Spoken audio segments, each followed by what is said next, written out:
Só quero dizer que é por conta desse tipo de programa de hoje que vocês vão entender a importância desse quadro. Gente, nós vamos desbravar essa semana, que talvez para muitas pessoas, os quadrinhos dessa semana passariam batido tipo, não teve nada tão impactante. Mas não, tu que deu play nesse vídeo vai entender que sim, tem quadrinhos impactantes. Vamos começar falando sobre American Flag, que está voltando pela Mitos. E quando eu digo voltando, é porque tem uns 10 anos que a editora publicou exatamente o conteúdo desse encadernado em um único volume de capa dura. Ou seja, né, o volume anterior era capa dura, a diferença é que esse aqui é a capa cartão e tem uma sobrecapa, que ó, tu puxa ela bonitinho e tem a capa de baixo, né? Pois então, muito se fala que 1986 foi o ano que mudou os quadrinhos, né? Ali saíram Cavaleiro das Trevas, Watchmen, né? Elektra Assassina, Demolidor, a Queda de Murdoch. Cara, é um ano assim mágico para as HQs. Mas vocês sabem o que inspirou tanto o Frank Miller quanto o Alan Moore, ou que no mínimo abriu caminho para esses caras? Sim, uma HQ chamada American Flag, do Howard Chaykin, lançada em 1983, e que é o tipo de HQ que é mega importante para a história das histórias em quadrinhos, então é legal que agora, né, esteja disponível no Brasil. Tem um ponto meio bizarro que, pensa só, é um quadrinho que é uma HQ futurista que se passa em 2030 e está saindo em 2026. Ou seja, tá logo ali. Aqui na história, o governo dos Estados Unidos ele se muda para Marte e quem controla o país na Terra é uma megacorporação chamada Plex e o nosso personagem principal é o Hellbent Flag, que é um autor de TV que perdeu o emprego por causa de uma inteligência artificial. Caraca, gente, 2030, hein? Não tá muito longe. E esse cara, então, ele vem pra Terra para ser um Ranger. Tipo assim, ele é meio que a força da lei dessa corporação, que é a tal da Plex. O mais impactante desse quadrinho, e que acabou influenciando tanto Frank Miller quanto Alan Moore e outros, cara, visualmente, é lindo, lindo, lindo. Tem toda essa questão de ser caótico, bagunçado, meio pop, que é a arte do Howard Chaykin. As letras também são maravilhosas. Eu não vou conseguir pronunciar, mas é o Ken Bruzenak. Sabe, é um lettering que é lembrado por conta das onomatopeias que são incríveis. Vou falar pra vocês, American Flag é uma das minhas... em minha defesa, tá? Por mais seja uma falha minha nunca ter lido essa HQ, agora tô lendo. Tô aqui, talvez saia um vídeo só dela, mas, cara, eu tô na página 30, talvez. Mas enfim, só retomando. Como eu falei, a Mitos em 2015 publicou exatamente esse conteúdo num encadernado de capa dura. Porém, tá, na época, não tinha como dar continuidade, porque os arquivos de American Flag, eles não tinham sido recuperados. E aí agora, né, 2026, exatamente essa semana, a Mitos está reimprimindo o volume 1 e deve dar continuidade em outros volumes, porque essa série vai pelo menos até o número 50. Esse encadernado tem 392 páginas e a tradução é dos nossos veteranos J.P. Martins e Elcio de Carvalho. Lembra que eu falei lá no começo que esse programa era especial, certo? Para abrir a mente dos leitores e trazer quadrinhos que provavelmente não vão ter muito palco. Pois é, tem uma HQ gigantesca de um eslovaco sendo publicada pela Dark Side, chamada Oscar Ed, que se vocês pesquisarem sobre o lançamento dessa HQ na Europa, tá? Principalmente ali na França, cara, as resenhas são de que, uou, é algo inédito, disruptivo, né? Parece muito bom. Pois é, Oscar Ed é de um artista, então, eslovaco chamado Branko Jelinek, que eu imagino que eu pronunciei errado. O Oscar é esse menino que ele é careca, ele não tem nariz e não tem orelhas, e é o personagem principal. A história se passa enquanto ele está no banco de trás do carro e o pai e a mãe dele estão discutindo na parte da frente. E eles estão indo para algum lugar que a gente não sabe exatamente, e aí para não ouvir a discussão dos pais, o Oscar ele começa a delirar, e aí as páginas do gibi são basicamente as fantasias e os sonhos desse garoto. Eu não li, como provavelmente ninguém aí do outro lado também deve ter lido, mas assim, é como eu falei, as críticas são muito boas. Gente, é uma publicação de quase 400 páginas, saindo pela Dark Side. Então a editora com certeza está apostando muito. desenho. Vocês estão vendo aí um vídeo, o desenho ele é absurdo, parece uma junção de Katsuhiro Otomo, Jeff Darrow, com uma coisa meio experimental do Marco Antoine Mathieu, e é uma publicação inclusive que ganhou prêmios, tanto na República Tcheca quanto na Polônia. Olha só, são 352 páginas, então é bem grande, né? Eu falei quase 400, mas são 352. É capa dura e a tradução é do Sérgio Oliveira. Ainda falando de Darkseid, precisamos falar do HQ de uma das autoras mais aclamadas lá nos Estados Unidos e que teve exatamente uma publicação no Brasil até hoje. A gente está falando da Tillie Walden, que agora está sendo publicada pela Darkseid com o quadrinho Num Raio de Sol, que é uma história romântica, meio ficção científica, space opera. Aqui a gente acompanha uma personagem chamada Mia em duas linhas do tempo. Numa, ela está chegando no internato, onde conhece outra menina e elas se apaixonam, e numa outra linha do tempo, né, a gente vai para um futuro onde ela está numa equipe de restauração arqueológica que viaja pelo espaço nas regiões mais distantes para reconstruir estruturas depredadas e remontar o passado. Caraca, que legal! Vocês sabem que a Tillie Walden, ela é conhecida como uma das quadrinistas mais jovens a ganhar um Eisner, por conta do Spinning, que é o único quadrinho que a gente tem publicado dela no Brasil, e ela foi indicada ao Eisner pelo Num Raio de Sol. Ela não ganhou, tá?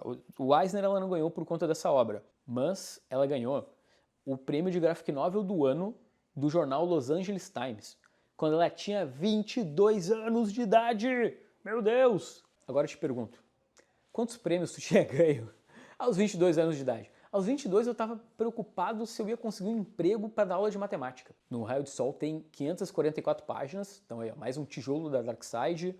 A tradução é da minha amiga Dandara Palankoff, e eu não cheguei a comentar, mas é um gibi recomendado pelo Brian K. Vaughan. Que momento. Gente, que vergonha. eu devo ser a única pessoa que está cobrindo isso, mas eu não sei, eu tenho que parar, na verdade, ou não. Comenta aqui embaixo. Vocês acham que eu devo continuar comentando qualquer coisa que o Mark Millar publica lá fora? Porque eu sinto que eu não estou acompanhando para ler o gibi. Eu já estou meio que, sabe aqueles canais de fofoca que querem só saber a nova fofoca do Mark Millar? Meio que é isso. Lamentável. Pois então, a nova minissérie desse superstar se chama Star-Crossed, que é basicamente a história das duas maiores ladras do universo quando alguém oferece uma recompensa pela cabeça delas. Mas o interessante é que é uma HQ que junta duas publicações anteriores do próprio Mark Millar. As Bandidas Espaciais, que até que a Panini publicou no Brasil, e o Sharkey, o Caçador de Recompensas. Então é um crossover do Mark Millar, do universo de Mark Millar, com quadrinhos que eu imagino que pouca gente se importe muito. Mas, gente, tem um ponto que eu sou obrigado a dar um crédito para o Mark Millar. Eu não vou conseguir pronunciar o nome, mas ele chamou para trabalhar com ele um desenhista chamado Corrado Mastantuno. Acho que é isso, é um italiano. Cara, ele tem feito isso. O Millar tem trabalhado com caras da Europa, que é um melhor que o outro. Olha o traço desse maluco. Então, ele é conhecido por ter trabalhado muito na Bonelli, fez Mágico Vento, Tex, e fez muito Disney também. Então, meu Deus, dá vontade de ler só por causa da arte do cara, que é um absurdo. Eu não sei, eu acho que talvez esteja na hora do Mark Millar voltar a fazer o que ele sabe fazer de melhor, que é paródia de super-herói. Vamos voltar ali, fazer o pseudo-Superman dele, a nova versão do Batman, sei lá. Porque, gente, já passou já o tempo lá ele já tem 1 milhão de obras autorais, sei lá, mas também o importante é ele ser feliz, né? Eu tenho criticado muito que a Panini Brasil ela tem publicado vários daqueles Marvel essenciais. Gente, só para constar, a gente já está nos quadrinhos gringos, tá? Vocês já perceberam, né? O do Mark Millar saiu lá fora, em inglês, agora a gente está falando de um lançamento da Itália. Então, uma crítica minha é o fato de que a Panini Brasil lança muito Marvel essenciais que não tem nada de essencial. Agora, essa semana, lá na Itália, tá saindo algo que, cara, alô Panini Brasil, é só trazer para cá. Eu vou falhar miseravelmente em falar o título em italiano, mas é Il Bambino Dentro.